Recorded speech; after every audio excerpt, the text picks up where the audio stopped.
I'm gonna be completely honest with you guys. Like, I feel like I've committed a crime just by watching this pile of trash. So Friday night, I'm on my phone and I am going through my Google News feed and I run across some article mentioning something about boycotting Netflix and boycotting this movie called Cuties on Netflix. And I started to read it and I was kind of shocked about what this boycott was for. And it was just one of those movies and topics that I knew I had to talk about. I had to see it for myself. I had to see it with my own eyes to see if all this controversy was true. And that's kind of why we watch these movies, so that you guys don't have to. So let's talk about and discuss this not so cute and very upsetting Cutie. So Cuties is a Netflix original film that dropped sometime last week. It is also a French film, and from what I read, it's loosely based off of actual events and one girl recounting her life growing up and joining a very, very provocative dance group. Hey guys, you think this shirt makes me look fat? Hey look, it's a tooth. And so in this movie, we follow a young 11-year-old girl who is devastated to hear the news that her father is going to be marrying another woman that's going to be living in the same home as his current wife.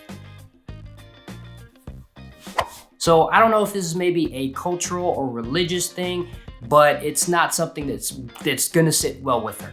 And that's where she begins to act out. And later, Amy befriends another young girl named Angelica, who she catches dancing very, very provocative and disturbing dance moves at the laundry, dances that no kid should ever be doing. And that's kind of what sparks Amy's interest into joining the dance group that Angelica is a part of. And this movie seems like it's trying to be this coming of age movie, except it's just going in the wrong direction. It's more like going this way, red light district job fair direction. And I have never felt so uneasy or disgusted or appalled and uncomfortable sitting through this movie and witnessing with my very own eyes what I was seeing.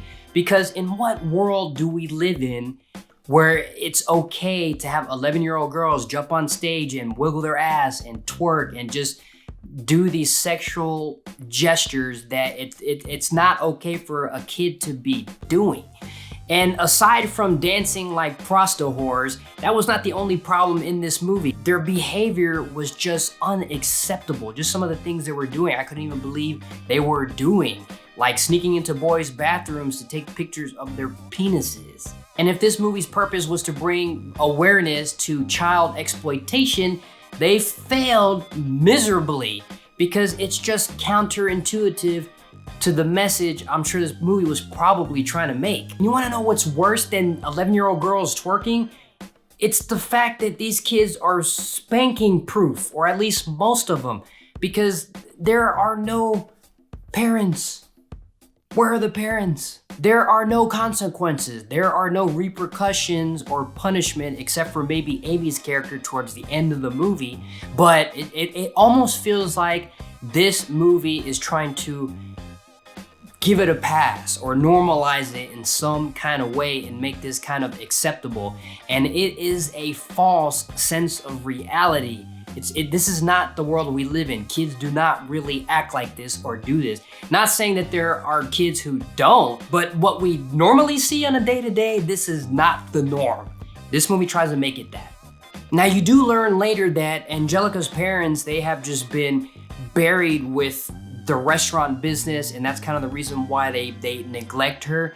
But that's no excuse, because this movie is just filled with backdrop adult characters and no one seems to be noticing what's going on, especially with the judges who are also adults. And you mean to tell me that no one is seeing that this is not okay? No one is stepping up or saying anything about it? And if I'm not mistaken, I'm pretty sure you need parental consent when you're joining a group like that. Like, where are the parents there? There are no parents intervening.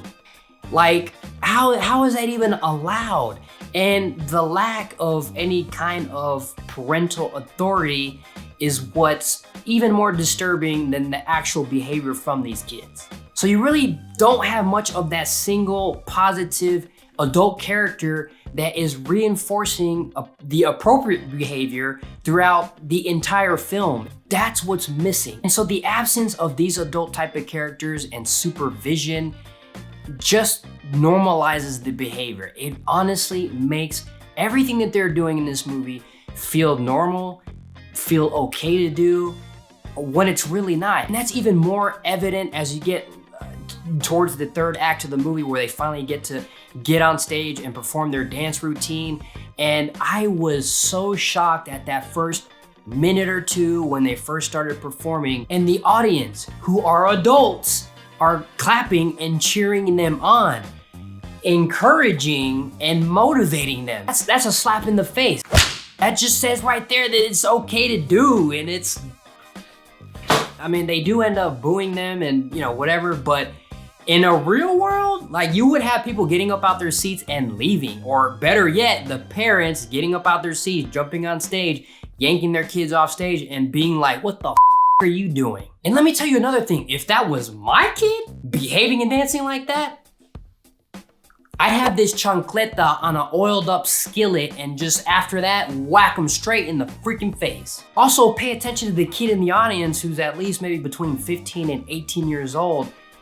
And the dude is smiling. He is enjoying himself.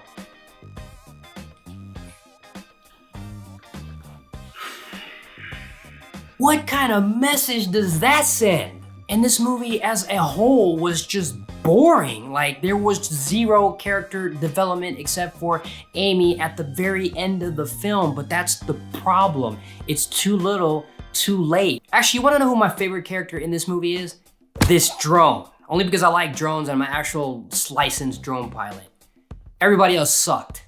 And even this movie highlights the influence social media has on children, and even the way it's presented in this movie and what the kids do with that just to make them feel accepted, to make them feel beautiful and motivated, and what society deems as hip or cool or sexy. And that is one of the main contributors and motivators for these girls. And seeing some of the things that they post on these social media accounts is just so upsetting. Parents should be terrified, because I can only imagine a real 11-year-old girl running across this movie or watching it on Netflix by accident, and what she's going to think. Communication is key, people. Communication is key. And I know this because I am a father.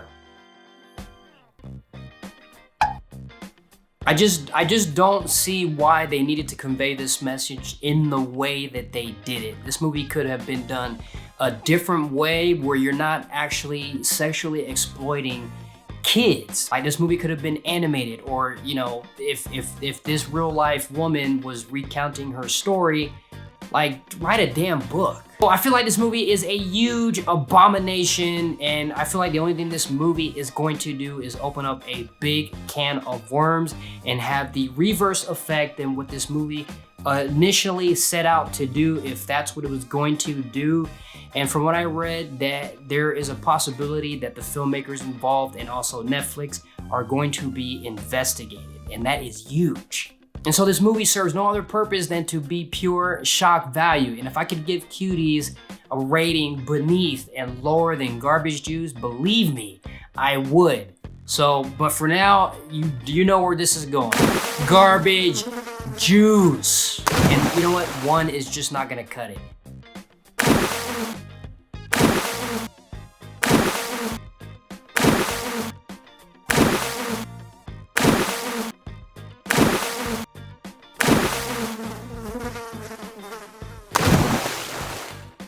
Do not see this movie. So Josh Perez here signing out. If you enjoyed the video, hit that like button, show your support, and subscribe to the channel. If you're not subscribed yet, hit the notification bell so you know when I upload more videos. And I will check you guys out in the next review. Keep it groovy.